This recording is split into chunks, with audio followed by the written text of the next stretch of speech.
Hello and welcome to Joburg Today. My name is Dumi Tlapo, bringing you the best of what's going down in and around Johannesburg. Combating climate change is a major global agenda. The city of Johannesburg has committed to act purposefully to reduce carbon emissions and improve the quality of life by ensuring the sustainability of a cleaner, healthier city. The city of Joburg has been engaging vigorously with international and local stakeholders, both in the public and private sectors, on issues regarding climate change. Joburg's Environment and Infrastructure Services Department hosted a delegation from the city of Paris between the 6th and 10th of February 2017. We are member cities of C40, both Joburg and the city of Paris. And when we were preparing for COP, Mayor Hildego and the former mayor decided that maybe this partnership makes sense. Reason being that if you look at the population size of Joburg, it's quite high. It's quite, but in terms of land area, we are quite big. Vis-a-vis a city of Paris that has a small land area to the size of maybe Soweto, but with a lot more people. So with the notion of building a more compact and dense city, we thought there's a lot that we can learn from Paris. The messages that rang out at today's discussions really focused on driving policy implementation to mitigate against climate change. Now, in the words of the MMC for Environmental Management and Infrastructure Services, currently there is a tidal wave that's building up, and that tidal wave is the rapid urbanization of people.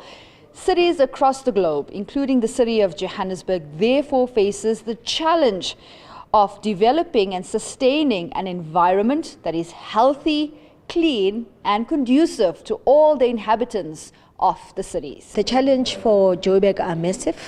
We are already experiencing flooding as a city, which is one of the impacts of climate change. So it's there, it's at the heart of where the people are. So it makes it very urgent for the city to start dealing with climate change. Of course, you cannot have any conversation on climate change without addressing the issues of electricity consumption and alternative sources of energy. We're probably still going to have coal as an anchor in South Africa for quite a while. But certainly from the photovoltaics on our own rooftops of our own citizens, we've already commissioned around about 6 megawatts worth. And every week there are new applications. So I think you're seeing the start of something that could quite quickly snowball to a point where it wouldn't be unrealistic to think of 5 to 10% of the city's electricity needs coming from a photovoltaic source in a period of between 5 and 10 years. I think that is quite viable.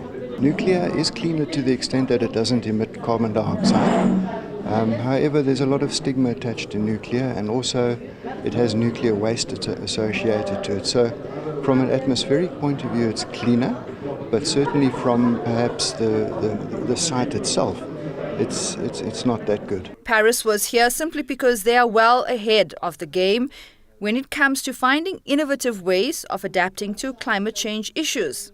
But Johannesburg, they say, has its own unique challenges.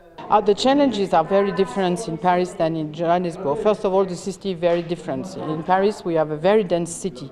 So we don't have this problem of having transport sector. Inside Paris, we have a lot of public transport. So we don't have this kind of problem. Many buildings are already built, and we don't have an expansion of the population in Paris because our population is almost stable. So what we understand from Johannesburg is that struggling against climate change, which is we all have to do, will of course needs to work on new buildings, retrofitting of buildings, transport problems, transport sector, fuel poverty, which are things quite different in Paris. But what we have seen is that the city is now involved in this question of climate change. They have some objectives, they have direction, they have strategies, and what I think we benefit from this discussion is I explain how in Paris we have fixed those objectives, how we have worked since the last 10 years in order to put all the stakeholders all together, and how we can go together in order to try to reach those objectives. There was a Q&A session, and there were a number of concerns raised from the private sector. The city is very good at putting policies out very quickly for everybody to comment so that they can implement. And as a result, they're not necessarily perfect. More robust processes, and I think the Paris experience has shown that, and certainly the city's own GDS 2040 process and the spatial development framework process over the last couple of years have been very robust, thorough processes which gave people a chance to participate, to engage, to think about, not just rush through and drop some comments and hopefully they're taken up. And it's that participation which is going to lead to partnerships, and it lead to stronger partnerships to help the city deliver. And we're seeing that with the Paris experience. And out of today's talks, there's a lot happening, but there's a them and us. There's the city doing its thing, and there's the buildings, and there's province, and there's national doing their thing. But we're not talking together, and we need to get those partnerships going. Nashina Mohammed for Joburg Today. Hi, I'm Danny Glover, and you're watching Joburg Today. Like us on Facebook, joburgtoday.tv, and follow us on Twitter @JoburgToday. Key to creating jobs, reducing poverty, and creating innovative solutions to Africa's challenges lies in a continental strategy that supports African business ventures, African products and services, as well as African entrepreneurship. Nashina chatted to the founder and CEO of Buy African. The Buy African to Change Africa, I think, is an important agenda for Africa, mainly because of the situation we find ourselves. That today, the levels of poverty are so high, levels of unemployment are so high. And again, this is not Henry's vision. It's basically the African Union vision. So we're trying to do our part to contribute to that vision. It is important because out of this we'll create jobs, out of this we'll be able to feed Africa, out of this we'll be able to feed the world, out of this we'll be able to reduce the levels of inequality. How have you managed through this campaign to leverage buy-in from African entrepreneurs, from African business owners, from African brands? What has been the buy-in? Well, we are still at the very onset of it, but what should be or what is a buy-in? The buy-in is basically the fact that for those who are producers within the continent, we want to give them a platform to be able to sell. Currently, they have there are very few platforms that will tell you where XY products can be sold and who needs them. What we are hoping to do with our campaign is to put an online platform and online platforms in form of a magazine, in form of an app, in form of our website, and the various social media platforms. So by so doing, we are almost driving the continent to buy from within. And we are doing this through what we call our call to action. Our call to action is basically targeted at consumers, at business, as well as governments. What are we saying? We have got three key messages. The first one, we are asking consumers on the continent to almost take a conscious decision to buy more made in Africa products.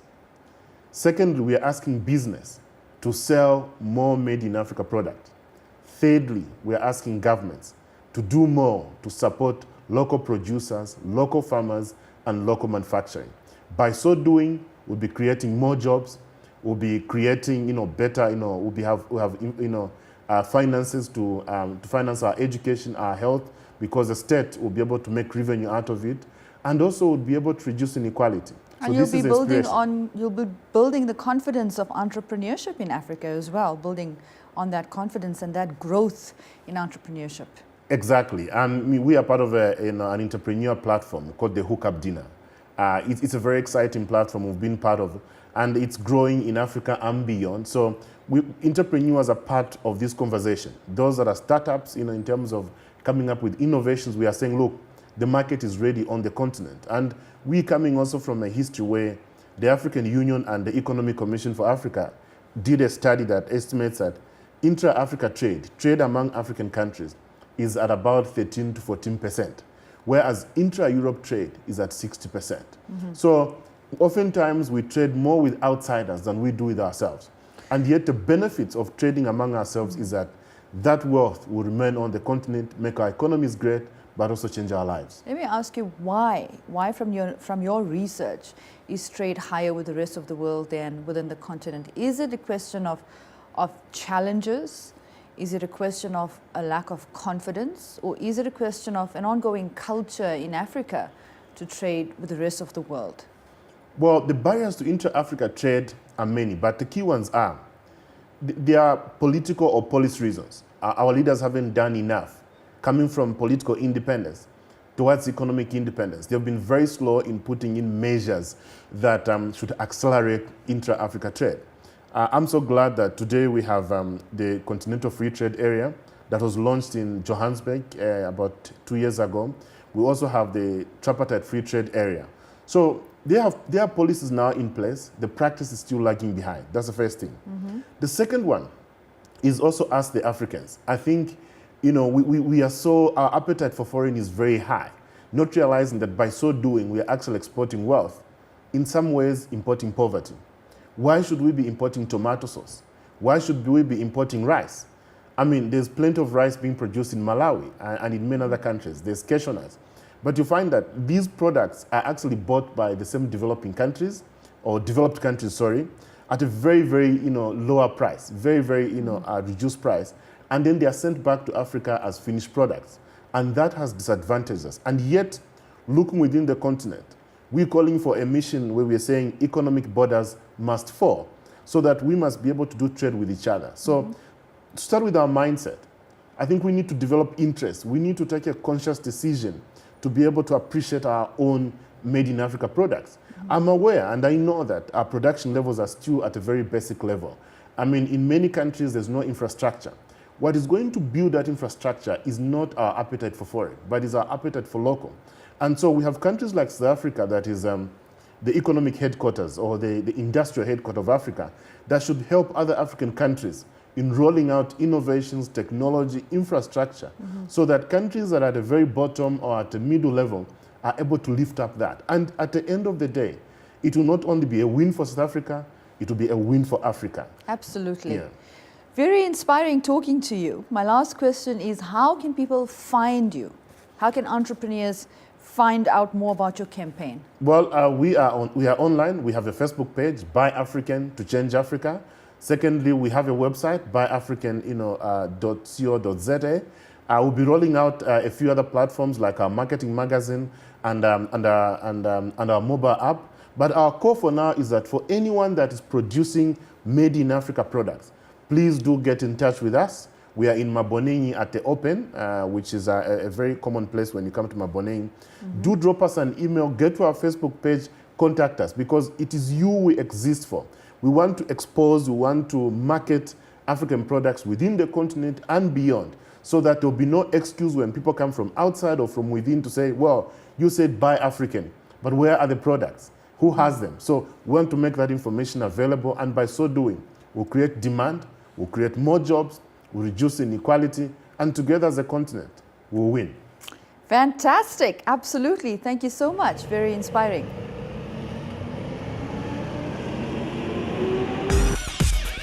That's all for today. For more on the city, do check out our playlist. From myself, Dumi Hlapo, and the Joburg Today crew, it's goodbye.